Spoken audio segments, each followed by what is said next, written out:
Hello everyone and thank you for joining me. The fountain pen that I'll be using today for my drawing, it's actually a pretty interesting fountain pen. I had them for a couple of months now. As you can see, I have two versions of them. They are very similar. The only differences that I've seen is the colors that they have for the cap, the end finial on the barrel, and the section, which will tend to match. The wood part of the fountain pen is actually pretty similar, just you get different patterns. What I don't know about the wood part of the fountain pen is if it's actual wood, treated wood, or it's some type of a stick-on tape thing. I don't know. I would say that probably it's actual wood that was turned to be this thin and then put on top of the plastic barrel. But again, I do not know. One thing is for sure, there are no seams and the pattern is actually perfectly all around. This version, because there are actually two versions, the 62 has a clip-on cap without clip, and the section is a little bit different. It is actually rounded. The other version that I have, the 52, it does have quite a few slightly different design elements to it, and they are different enough to warrant to make a separate video for it whenever I get around.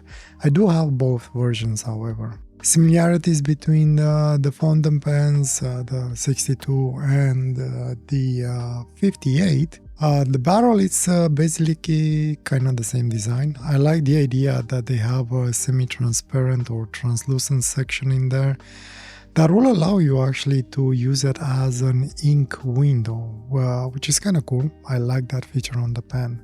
Another thing that I like about it is that at the end of the barrel, the black part, it's actually a metal trim in there, which helps with balancing the fountain pen.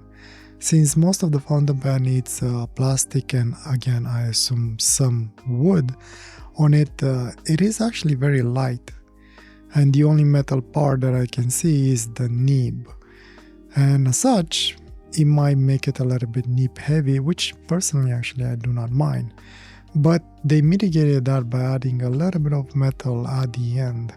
I don't know if it was intentional or not, but the results are actually very positive. The balance is very neutral from my perspective on this fountain pen, as you've seen me balancing it.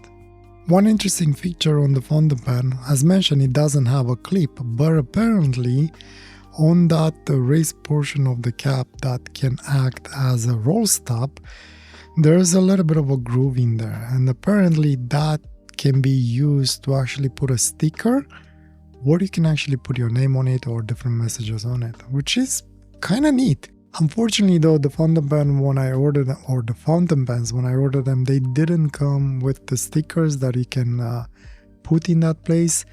Seems to be something that you maybe buy separate. I don't know if they're specifically built for the fountain pen or they're generic ones that you can use. If you know better than me, please let me know in the comments below. However, as mentioned, it's a very interesting feature. I think from that perspective, at least, this fountain pen, it's quite a very good contender for students or kids, basically.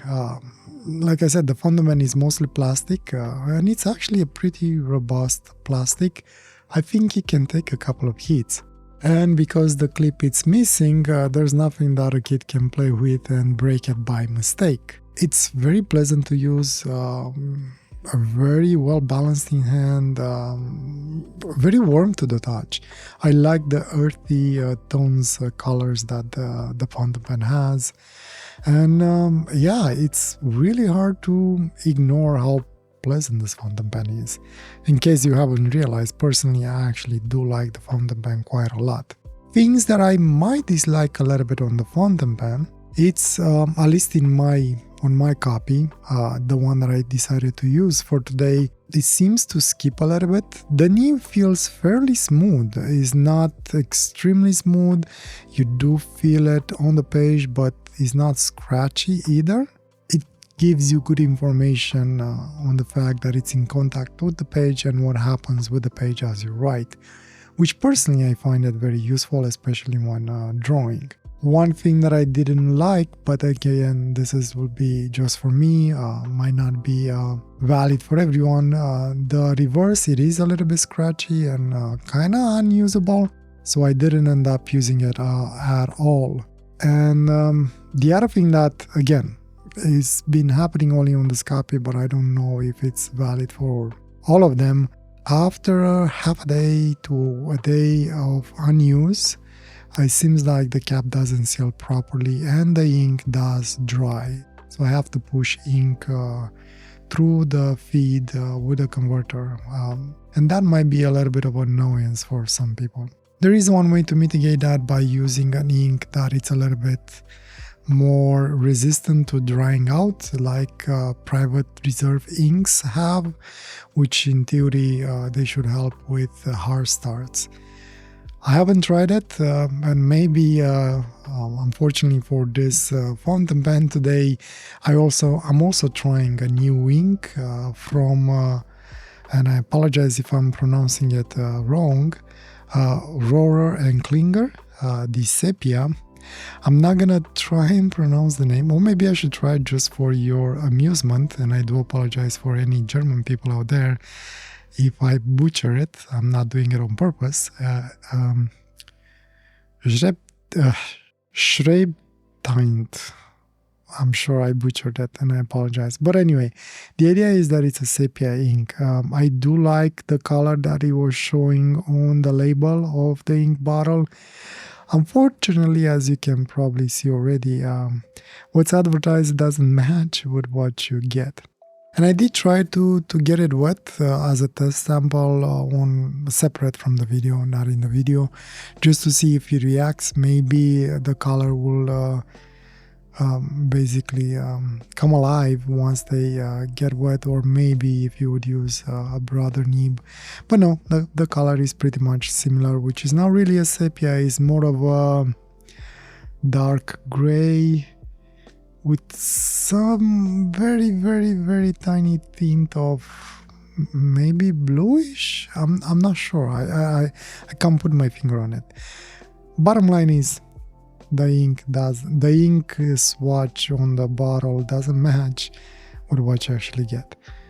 That said, though, I do like the ink. It's not what I expected it to be, but I do like the ink. So anyway, going back to the fountain pen, like I mentioned, a little bit of a hard stop after half a day or 1 day of not using it. Again, I don't know if it's the ink. I didn't have a chance to try a different ink on it. And it's the first time using this ink. The other thing that I noticed is if I was moving my hand way too fast, as you've seen in the writing sample, you do get skips, like hard skips, long skips. It's like the nib doesn't keep up with your hand. But if you use it in a normal way, between quotes I guess, because normal could be different for every one of us. So if you use it in the normal way, the flow is actually pretty good and fairly wet even with this ink. Based on that, I would tend to say that maybe it's not the ink and maybe it is the pen in itself, or maybe the nib might need a little bit of fine-tuning. But anyway, writing-wise, works very well. And speaking of writing-wise, it's comfortable to use posted and unposted because the cap is so light, it doesn't really bring a lot of weight on the back of the pen. And as you've seen me a little bit earlier, as I was balancing it, capped and uncapped, the balance tends to be fairly neutral relative to the length of the pen. So yeah, with the writing aside, with the pen aside, when I dived into the drawing, I actually really enjoyed it, to be honest. While it had some difficulties like all the other fountain pens on this specific paper because of the nature of the paper, it was kind of good for me to use it. Basically, it was skipping a little bit. As you'll see, the lines are usually a little bit interrupted. So if I wanted to have a more solid line, I had to either come back and keep on doing the line over and over, or slow down and press a little bit harder on it. But again, because of the nature of the paper and being a little bit more flaky, as I call it, you will tend to get some fibers from the paper in between the tines of the nib. But then again, it's not just the fountain pen. This would be true for any fountain pen that I've been using with this type of paper. So you do have to stop from time to time and clean the tines a little bit, which is not really that bad. I started to enjoy the process a lot, and I don't mind these small breaks from time to time. Gives me an opportunity to look at the page and try and see different venues that I could go with the drawing. Speaking of the drawing, this was another drawing that I didn't really plan much for it. As you saw me starting at the beginning, my plan was to have a central point that I expand from. And as I did it last week, this turned out to be the actual eye of this creature that I'm drawing, which, by the way, I really like this creature. I was actually quite surprised how it ended up to be.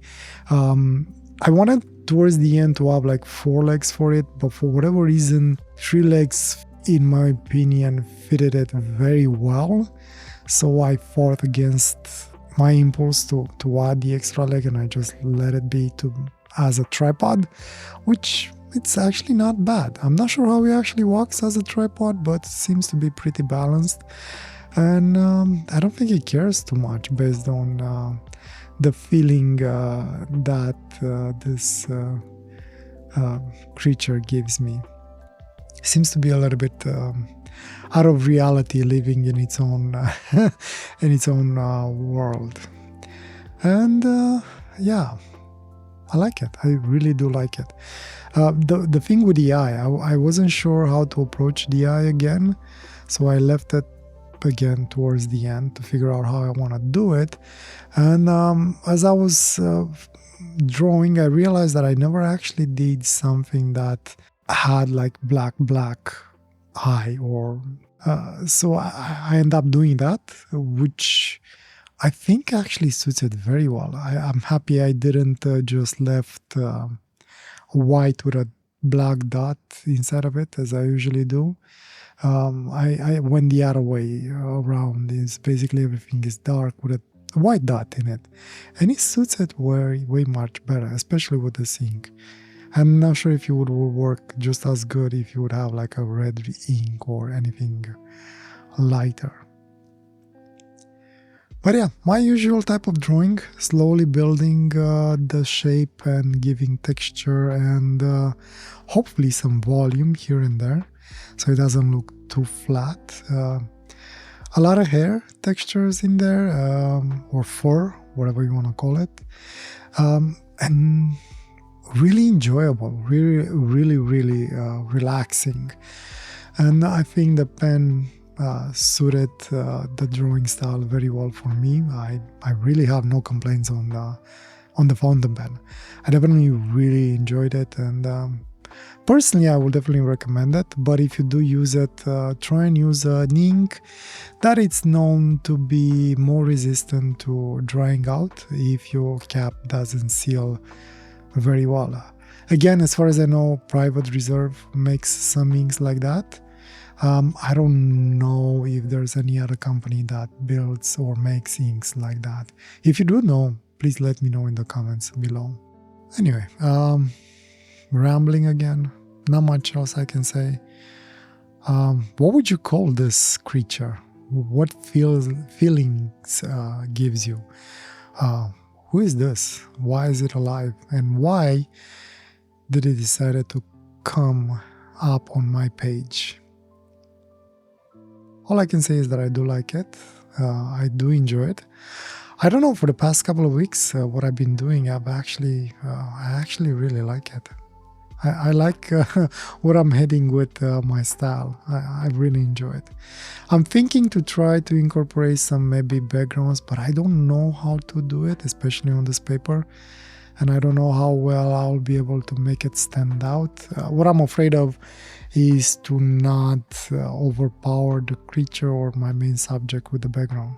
So I was thinking maybe to have like simple colors in the background, but I don't know what to use for this kind of paper. I don't think alcohol markers will work very well, or any type of markers, because you'll rub the fibers, and unfortunately they're very fine, and you can go through the page very quickly.